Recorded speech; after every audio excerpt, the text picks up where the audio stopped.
Shalom, shalom, bien-aimés dans le Seigneur.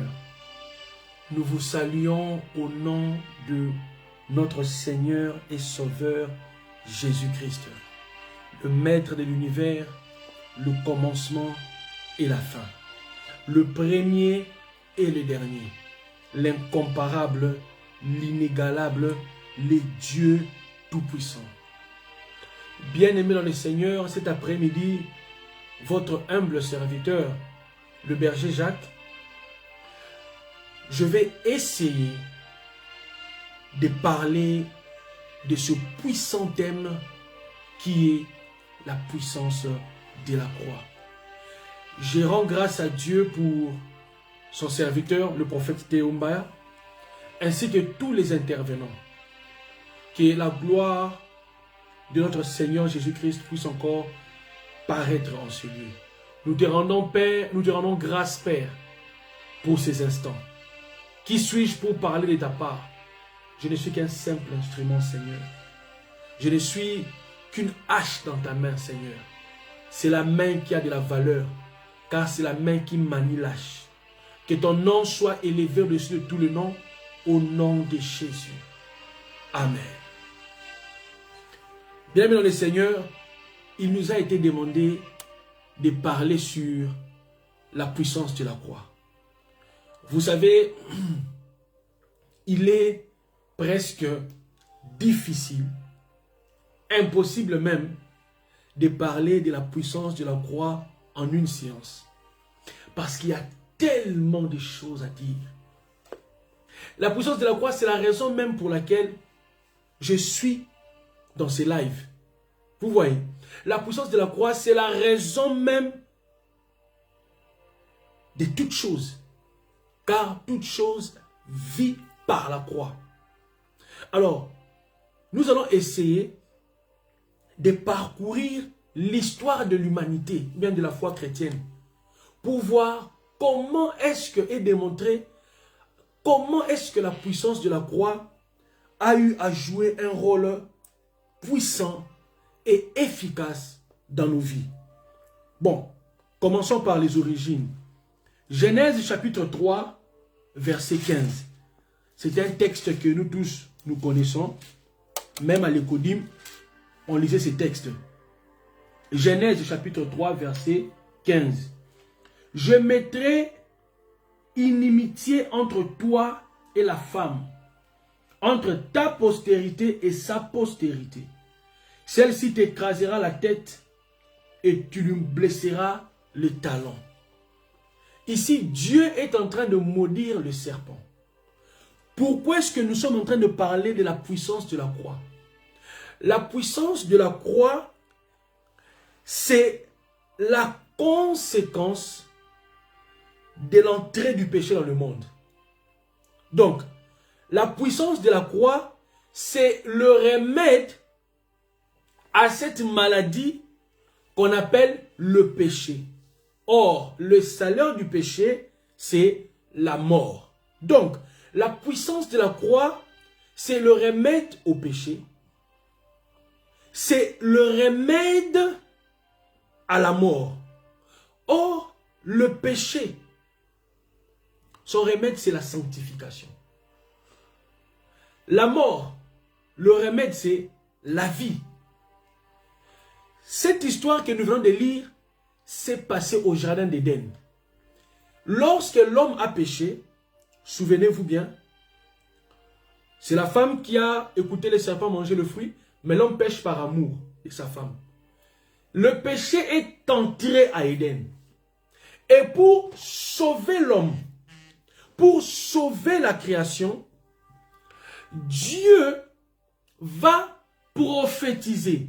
Voilà. Dieu va teaser l'œuvre de la croix à Golgotha. Mais ce que j'aime, c'est que quand on lit 1 Pierre, chapitre 1, verset 20, nous sommes déjà en pleine prédication. 1 Pierre, chapitre 1, verset 20, on va fournir un effort. La Bible dit ceci: prédestiné avant la fondation du monde, il fut manifesté à la fin des temps à cause de vous. Donc ici, je rentre un peu en arrière, le verset 19. Mais par les sangs précieux de Christ, comme d'un agneau sans défaut et sans tache. Ici, Pierre est en train de nous annoncer que l'agneau de Dieu avait été immolé avant la fin, avant même la création. Pierre parle de cela et dans Apocalypse également, les anges et les 24 vierges le disent à Jean. Donc, on comprend une chose, l'œuvre, la croix, Dieu a prévu la puissance de la croix avant même que le monde ne soit créé. Parce qu'on dit l'agneau de Dieu qui a été immolé avant la fondation du monde. Or, le péché est entré dans le monde. Donc, déjà, Dieu avait prévu le salut de l'humanité avant même de commencer à créer l'humanité, avant de commencer à créer toutes choses. On doit bien se comprendre. Donc, la puissance de la croix a été manifestée avant la création du monde. La puissance de la croix est un projet que Dieu avait mis de côté et que Dieu va exécuter lorsque le monde sera créé, lorsque l'homme va pécher. Donc, on comprend que Dieu avait un plan. Et pour que ce plan s'exécute, il fallait qu'il y ait un problème. Bien-aimé dans le Seigneur, j'aimerais commencer à t'exhorter. Les problèmes que tu affrontes, il faut bénir Dieu pour ces problèmes. Parce que la puissance de la croix, pour se manifester dans ta vie, elle a besoin de te trouver dans un problème.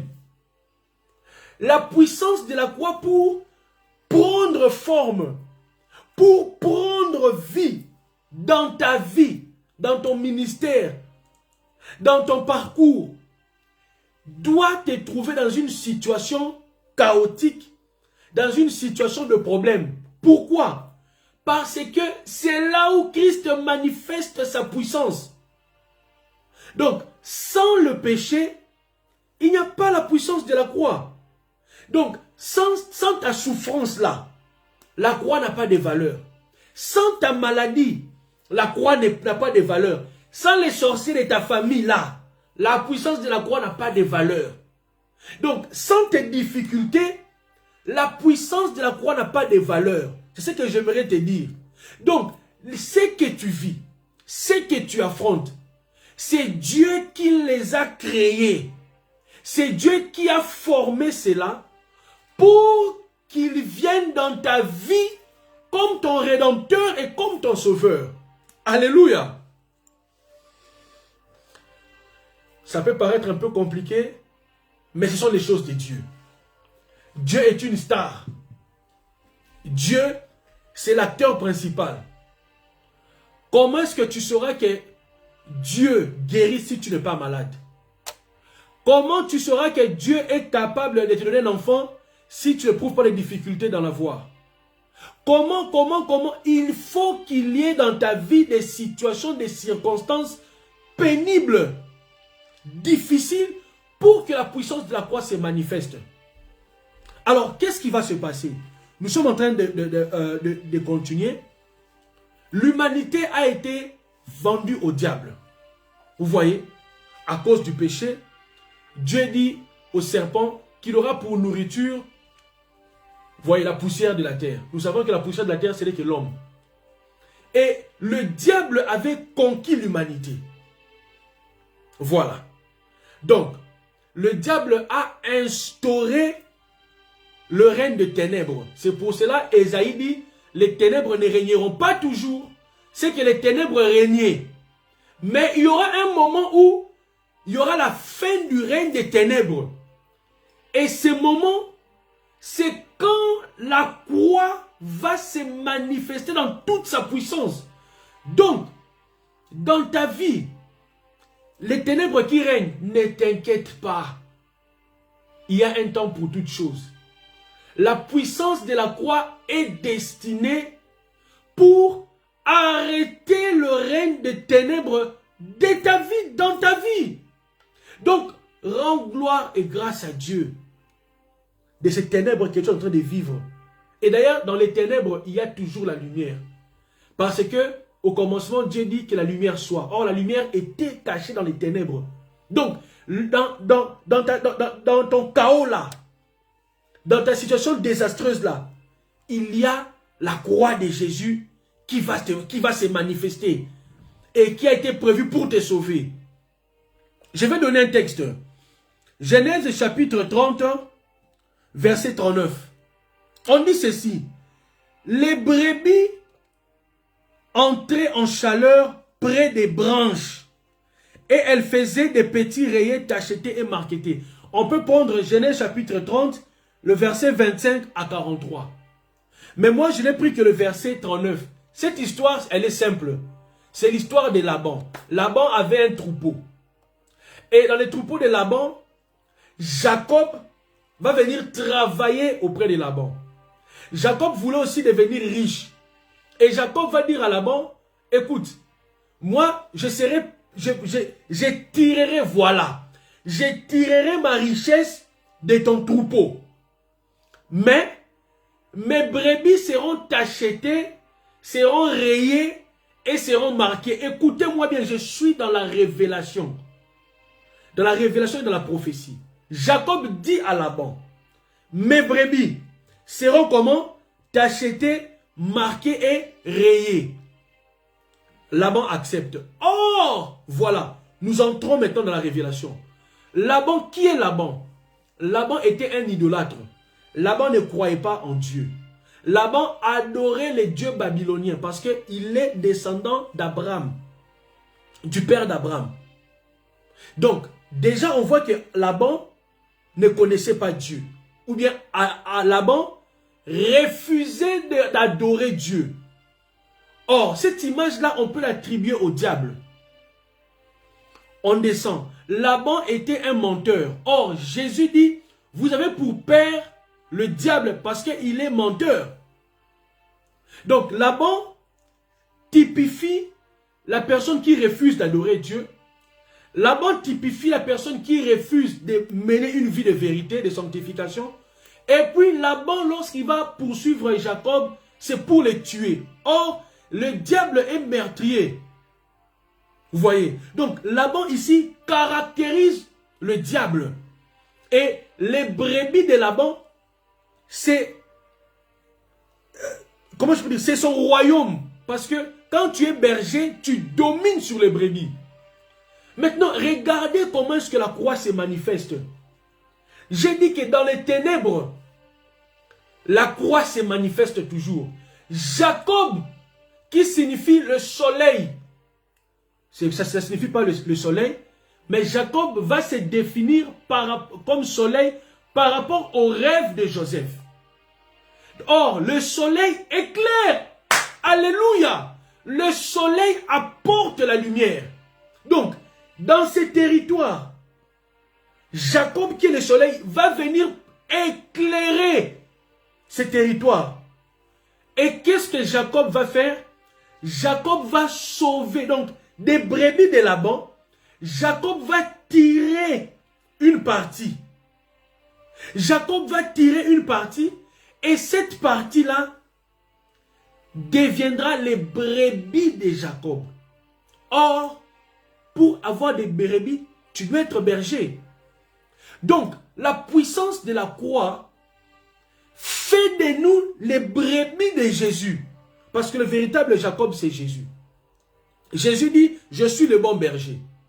Donc, avant que Jésus ne vienne, nous étions les brebis du diable. Est-ce que vous me comprenez? Avant que nous puissions venir, nous étions des brebis de Laban. Quand le soleil s'est manifesté, nous sommes devenus les brebis de Jésus. Comment est-ce que nous sommes devenus les brebis de Jésus? On dit ceci, dans le verset 39. Les brebis entraient en chaleur près des branches. Et elles faisaient des petits rayés, tachetés et marquetés. Donc, toutes les brebis, on peut supposer qu'elles étaient, En Europe, parfois, les brebis sont noires. Hein? Dans notre pays, les brebis sont blanches. Bon. On suppose que toutes les brebis avaient la même couleur. Mais on parle des branches. Or, la puissance de la croix c'est un bois. Alléluia. La croix, c'est un bois. Et qu'est-ce qui se passe?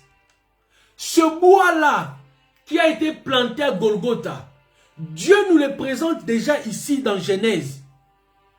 Donc, les branches, quand la brebis, voilà, cette brebis qui était de Laban, quand la brebis s'approche des branches, elle devient rayée, tachetée ou bien marquée.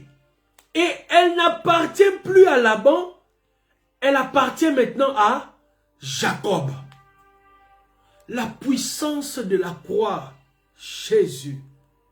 Tu étais autrefois voleur. Tu es passé par la croix.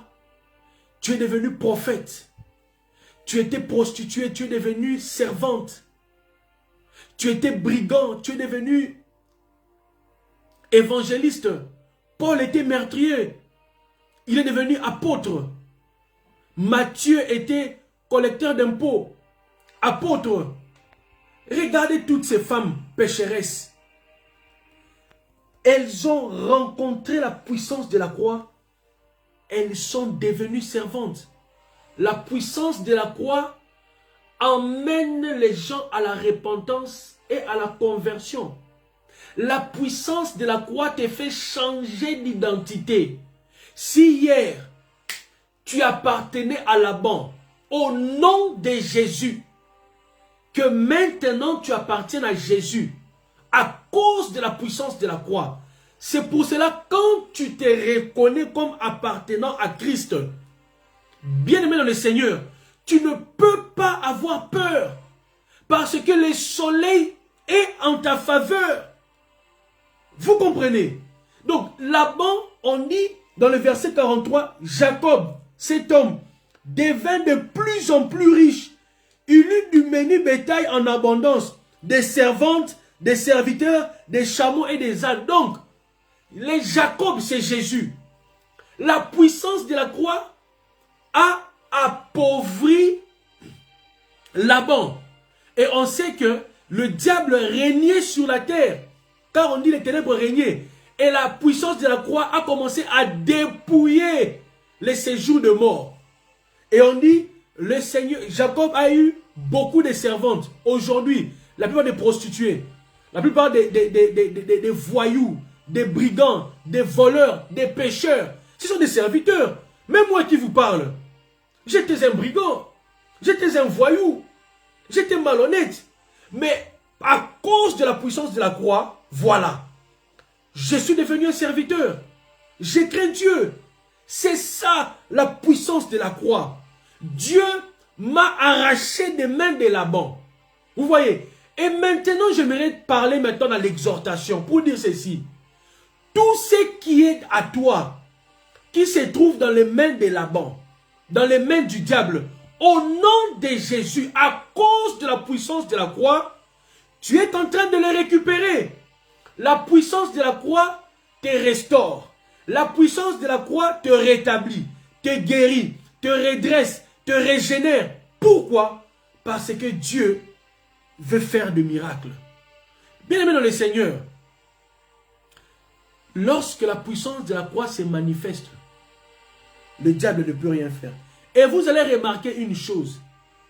Quand vous lisez ces textes, on dit que Jacob avait placé les branches dans une auge. Or, une auge, c'est là où les brebis vont s'abreuver.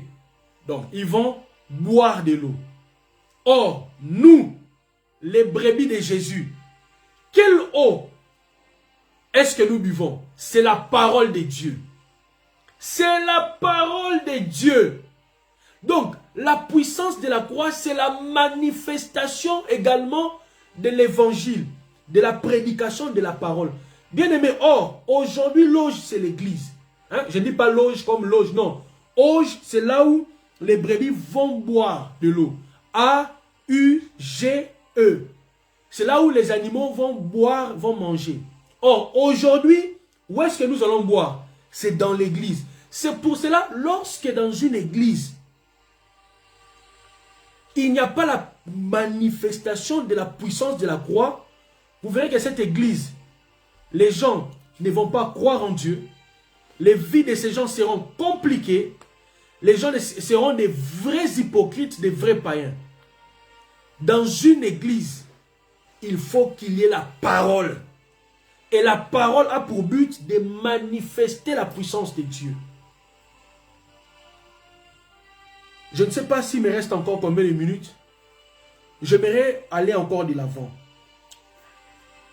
La puissance de la croix. La puissance de la croix, je l'ai dit, c'est un remède. C'est un antidote. On va prendre un texte. Nous sommes maintenant en train de parcourir ce que Dieu a eu à faire dans l'humanité. Exode chapitre 15, verset 25. Bien-aimés dans le Seigneur, lorsque vous comprenez les choses de Dieu, vous êtes à l'aise. Vous faites confiance en Dieu. Moïse cria à l'Éternel et l'Éternel lui indiqua un bois. Répète après moi, un bois. Or, Christ a été pendu au bois. Qu'est-ce que fait Moïse? Moïse jeta dans l'eau le bois et l'eau devint douce. Alléluia! Ce fut là que l'Éternel donna au peuple des lois et des ordonnances et c'est là qu'il les mit à l'épreuve. Vous voyez, ici, Moïse, vous savez que Moïse était Dieu. Moïse était prophète, Moïse était roi. Bon, Jésus, lorsqu'il est venu, il était Dieu, il était prophète, il était roi. Nous sommes en train de monter dans les Écritures. Le peuple de Moïse, c'est comme nous, les brebis du Seigneur. Ici, déjà, c'est plus simple à comprendre parce que Genèse nous a permis de comprendre et d'aller de l'avant. Maintenant, il y a un problème. Le peuple est dans la difficulté. Nous parlons de la puissance de la croix. Bien aimé dans le Seigneur, lorsque tu es dans la difficulté, qu'est-ce que tu fais? Le peuple a crié à l'Éternel. Donc la puissance de la croix nous rend capables de crier à Dieu. Pourquoi? Parce que Dieu n'exauce pas le pécheur. Mais quand tu deviens la brebis de Dieu, tu as la capacité d'avoir l'intimité avec le Seigneur. Donc ta prière prend forme et prend vie. Donc la puissance de la croix nous fait devenir enfants de Dieu. Elle nous permet de communiquer avec Dieu au moyen de la prière. Elle nous permet de provoquer les secours divins. Et ici, le peuple d'Israël avait besoin de boire l'eau. Or, on dit que l'eau de cet endroit était appelée Mara, qui signifie amère. L'eau était imbuvable. Bien aimé dans les seigneurs, tu es dans une situation qu'on appelle Mara. Tu es dans une situation qui s'appelle Mara. Ton ministère est devenu Mara. Ta famille est devenue Mara. Ton travail est devenu Mara. J'aimerais t'informer. Ici, Moïse a pris le bois. Moïse a jeté. Le bois, ce n'est que le Seigneur Jésus. La puissance de la croix te permet de placer Jésus dans toute situation amère et difficile de ta vie. Et cette situation prend vie au nom de Jésus. Ici, l'eau qui était amère est devenue douce. Et le peuple a pu boire. Donc ta situation, là, ta maladie va devenir guérison à cause de la puissance de la croix. Si tu es incrédule, tu vas croire. Bien aimé, pour les plus incrédules que toi, tu vas devenir serviteur au nom de Jésus. Tu vas arrêter la boisson. Tu vas arrêter la vie de péché. Tu vas aller au ciel. Tu vas servir Dieu. Tu vas abandonner le monde. Or, nous savons que dans l'exhortation, Naomi, qu'est-ce qu'elle va dire à Ruth? Ne m'appelez plus Naomi. Naomi qui signifie bonheur. Appelez-moi Mara, qui signifie quoi? Tristesse. Donc, la puissance de la croix change ta situation qui était morte, qui était amère, qui était imbuvable en une situation de joie, de vie, de paix, de gaieté. La puissance de la croix. Alléluia. Rabba Santa Kuraba Shanda Rabba Santa. Nous sommes en train je suis juste en train d'effleurer quelques textes. Nous sommes en train de monter. Nombre chapitre 21, verset 9. Il ne me reste plus beaucoup de temps. Mais on donne juste quelques détails. Les autres bien-aimés vont compléter. Moïse fit un serpent d'airain et le plaça sur une perche. Et quiconque avait été mordu par un serpent et regardait les serpents d'airain conservait la vie. Alléluia. Donc, Moïse va prendre le bâton, le bois, et sur le bois, Moïse va attacher un serpent. Jésus va dire à Nicodème, de la même manière que Moïse avait élevé les serpents, c'est de cette même manière que le Fils de l'homme sera élevé. Donc, la puissance de la croix, c'est les serpents que Moïse avait élevés. Bon, les serpents étaient un animal maudit par Dieu. Or, quand Dieu a maudit les serpents, pour enlever la malédiction du serpent, il fallait qu'un autre serpent soit maudit. L'autre serpent qui avait été maudit au bois, c'est Jésus. Vous voyez? Donc, un serpent avait été mordu pour enlever la malédiction maintenant qui était, ou bien qui existait, il fallait que notre serpent soit maudit. Bien-aimé dans le Seigneur, toutes tes malédictions, tes condamnations, tes limitations, tes blocages, tes stagnations, quoi encore, pauvreté, maladie, je ne sais pas quoi, les hôtels, famille, tout ça, le Seigneur Jésus, à Golgotha, a porté cela. Donc, Jésus-Christ est devenu le serpent maudit. Donc, ta malédiction, Christ a porté cela pour que toi, tu sois béni. Donc, la puissance de la croix a enlevé ta malédiction. La puissance de la croix a enlevé notre malédiction. Et la puissance de la croix nous a permis, alléluia, de vivre maintenant ce que le Seigneur avait réservé pour nous. Tu n'es plus maudit, tu es béni. Pourquoi? Parce que le Seigneur a porté ta malédiction. Et on dit quiconque avait été mordu par un serpent devait regarder le serpent d'airain. Donc, là où le diable avait... là où le diable nous avait mordu, le diable a mordu nos familles, hein?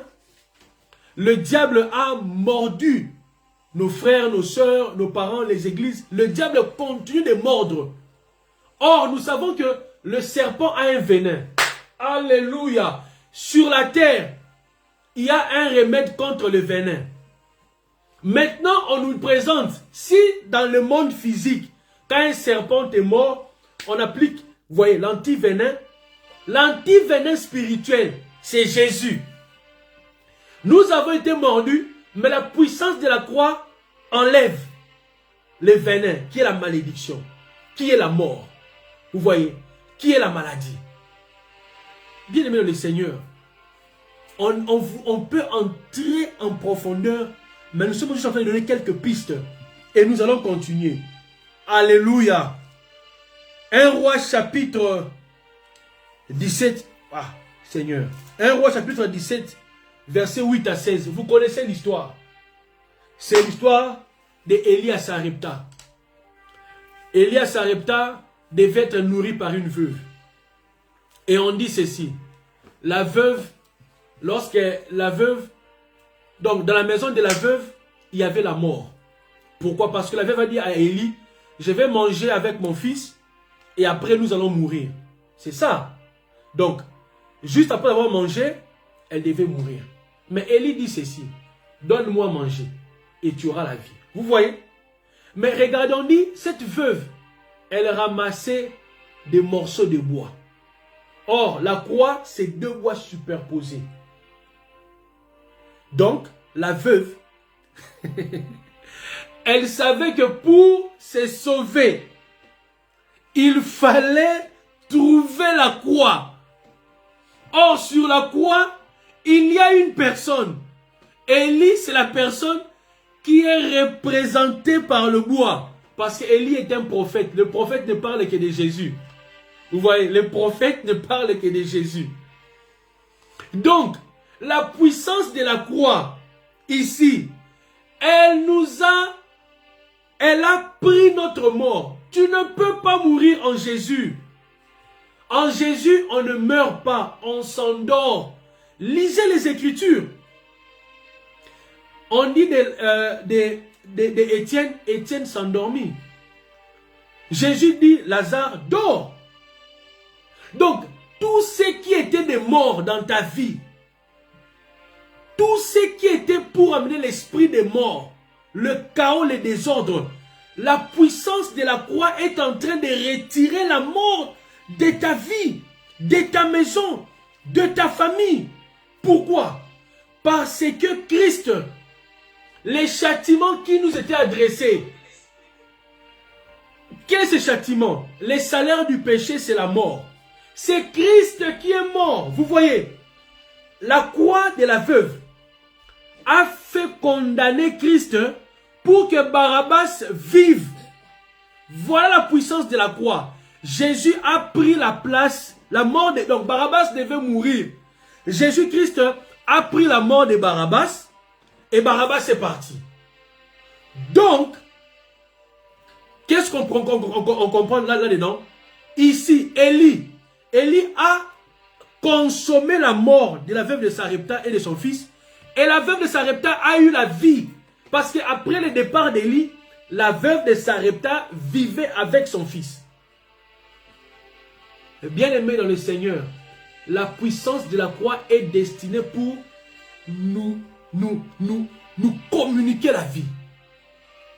Or, celui qui a le Fils a la vie. Le Fils, c'est le bois.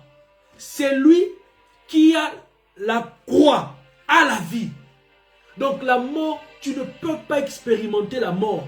Quand tu vois la mort, lève-toi et commence à prier. Seigneur, la puissance de la croix me donne la vie. Je ne peux pas mourir. Je ne veux pas de mort financière, économique, dans mon mariage. Non! Je vais m'arrêter ici et je vais prier. Un dernier passage, c'est dans le 2 Rois chapitre 6. C'est toujours l'histoire du prophète Élisée.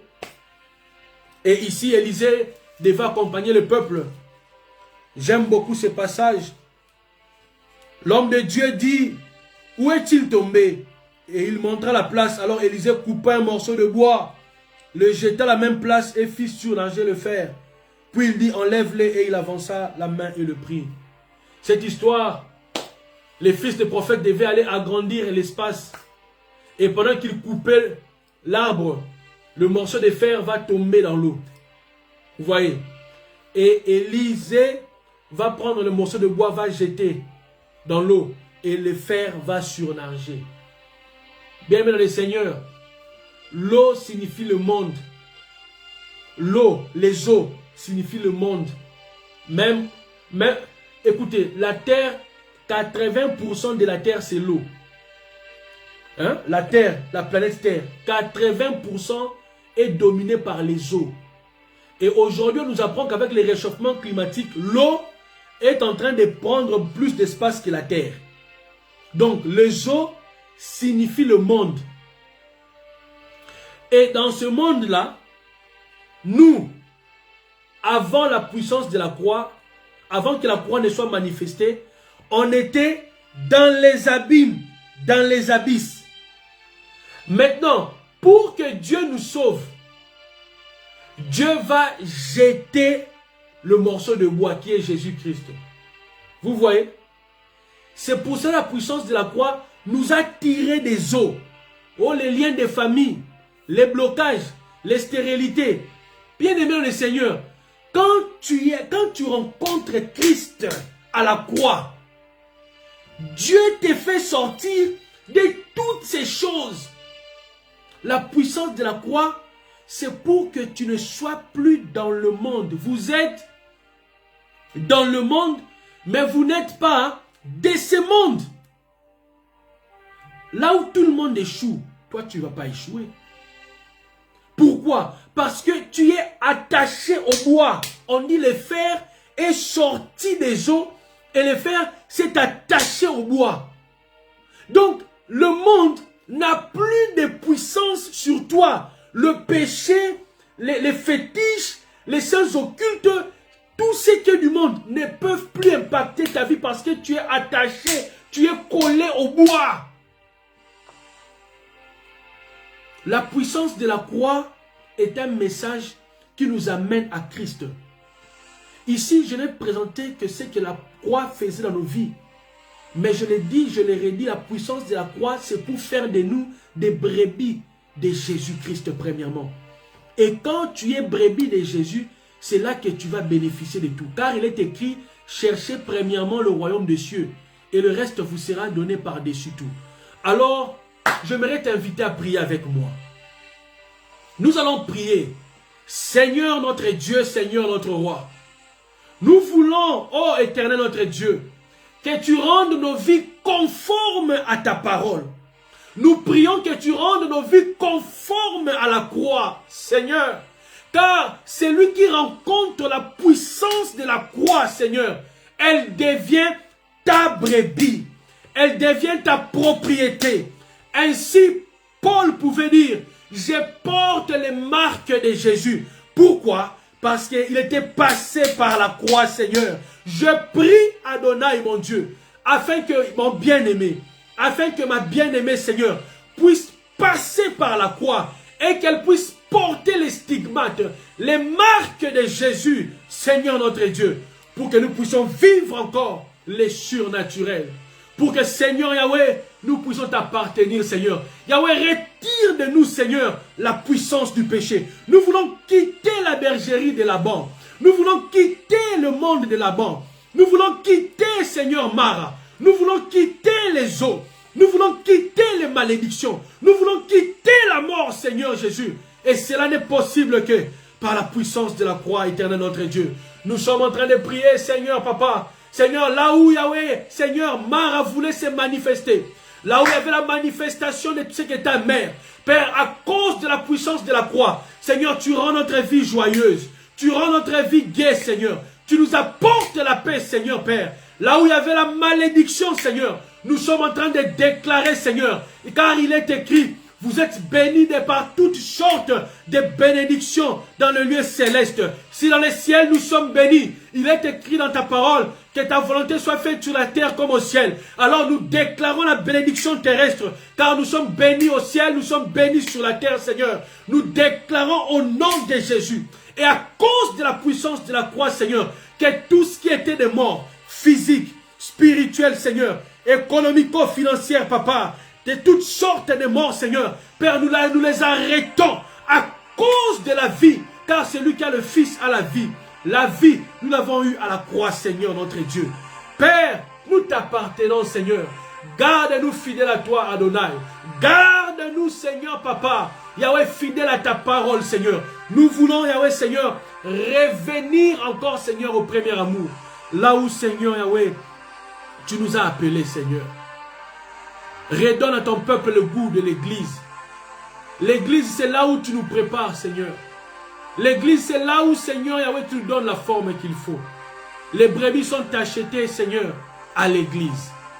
Père, relève encore ton église, Seigneur. Fortifie encore le corps du Christ. Donne encore, Seigneur, un souffle nouveau, Père. Yahweh, Seigneur, notre Dieu, je remets tous les intervenants encore, Seigneur, Papa, de ce puissant séminaire entre tes mains. Bénis le serviteur, Seigneur, Papa, le pasteur Théo Mbaya. Bénis le berger Christian. Bénis, Seigneur, Papa, l'évangéliste Enoch. Bénis l'évangéliste Arsène. Bénis le pasteur Flavien. Bénis toute personne qui va suivre cette prédication. Au nom de Jésus, Père, je prie, Seigneur, Papa, que toute personne qui va suivre cette prédication, Père, qu'elle soit touchée, Seigneur, par toi, au nom de Jésus. Au nom de Jésus. Bien-aimés dans le Seigneur, nous allons nous arrêter ici.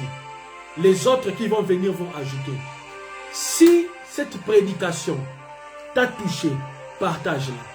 J'aimerais que nous puissions partager cette prédication. Partage-la. Partage-la. Partage-la. Dieu ne manquera pas de te bénir. C'est votre bien-aimé, le berger Jacques. Que Dieu vous bénisse. Que Dieu vous fasse abondamment de bien. Vous pouvez nous écrire. Nous serons toujours contents de partager avec vous. Donc, nous avons parlé. Nous avons juste effleuré. Les autres vont continuer. Que Dieu vous bénisse. Que Dieu nous bénisse. Et que la puissance de la croix soit notre partage. Amen. Jésus. Merci Seigneur.